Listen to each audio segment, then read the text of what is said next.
This time, 9 years have passed, friends. Summer, 1913. Gradual changes in growers' quarters. Horses are getting rarer. Farmers now coming into town in Fords. Everybody locks their doors at night. Ain't been no burglars, but everybody's heard. You'd be surprised, though. On the whole, not much has changed around here. This is certainly an important part of those corners. It's on a hilltop, a windy hilltop, with lots of cloud, lots of sky, usually lots of sun and moon and stars. Come up here on a fine day, you can see range on range it feels. Awful blue they are. Over there by Lake Sunapee. If you go way up, you can see White Mountains and Mount Washington, where Conway, North Conway is. Of course, we have our favorite mountain, Mount Banana. It's right here. Oh, and all the towns that lie around it. J3 and North J3 and Peterborough and Dublin. Way down there, wide ways, Grover's Corners. Yes, beautiful spot up here. Mount Laurel and lilacs. You know, I often wonder why people like to be buried in places like Woodland and Brooklyn when they might pass the same time up here. Over here are some old stones. 1660, 1670. Strong-minded people that come far away with their independence. Oh, summertime, people come up here and laugh at the funny words on their tombstones. It don't do much harm. Genealogists get paid by the city people. Come up from Boston. Shepherd. They want to make sure that their daughters of the American Revolution and Mayflower descendants. Well, I guess that don't do much harm either.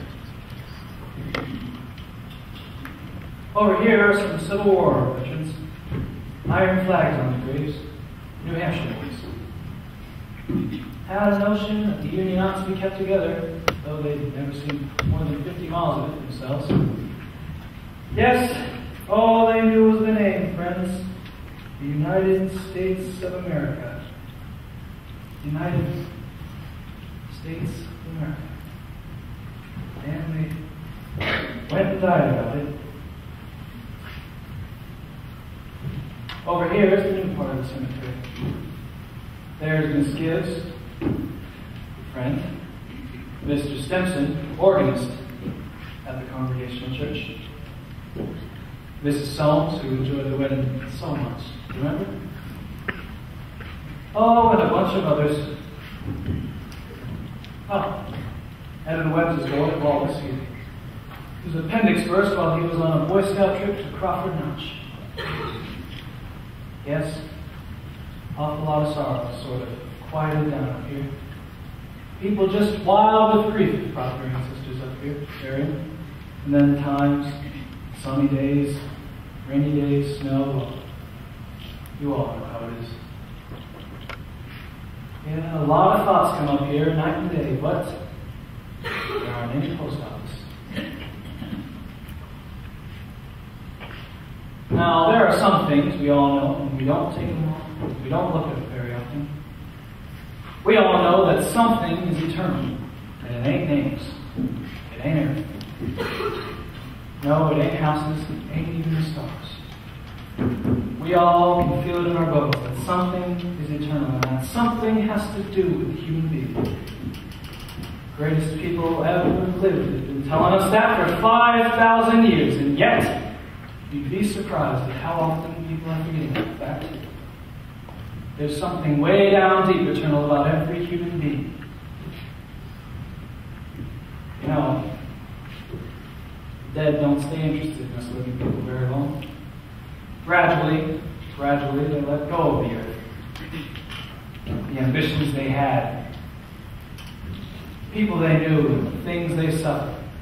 They get weaned away from earth. That's the way I put it. Weaned away.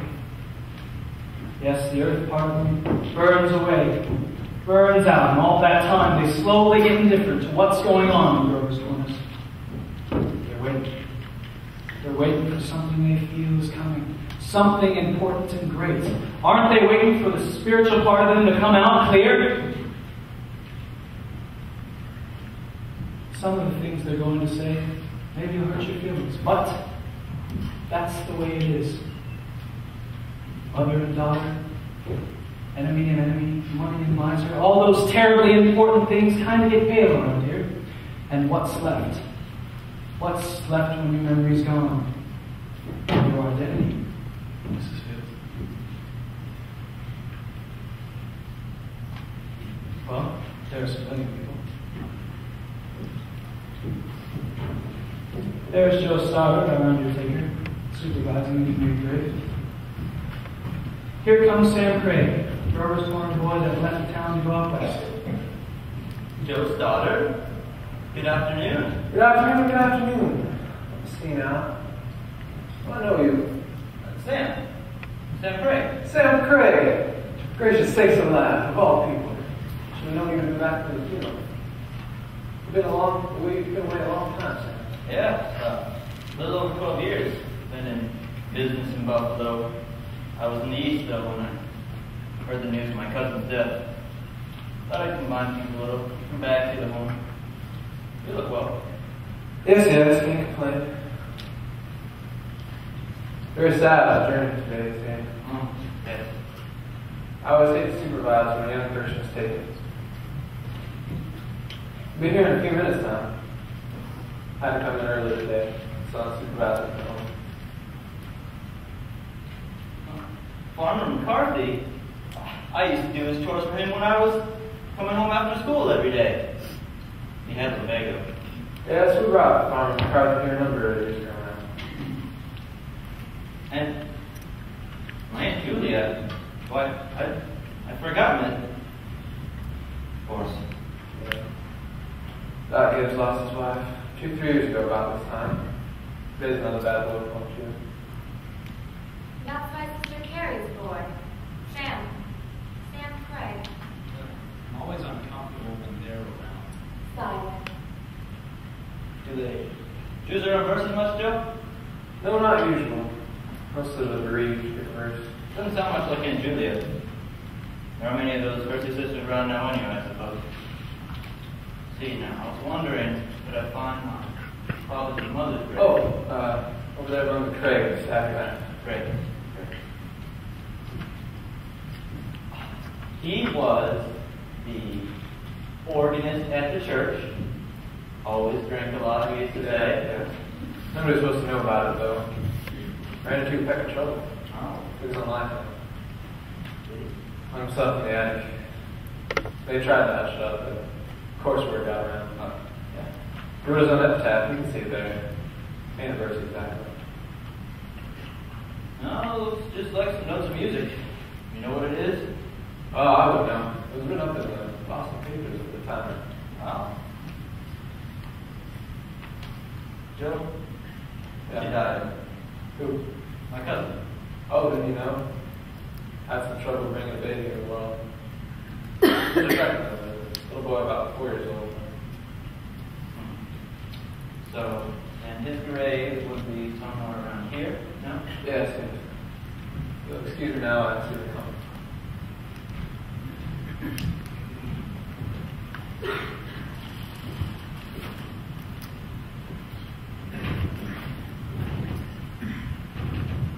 Listen, Julia. My daughter-in-law, Erin Webb. Mine. Rhoda must have been awfully muddy. What did she die of? In childbirth. Childbirth. Forgotten all about that. Mine. Wasn't that awful? And wonderful. Wonderful, was it? I remember Emily's wedding. It was a lovely wedding. And I remember Emily's graduation ceremony, bringing the class home. Emily was always one of the brightest girls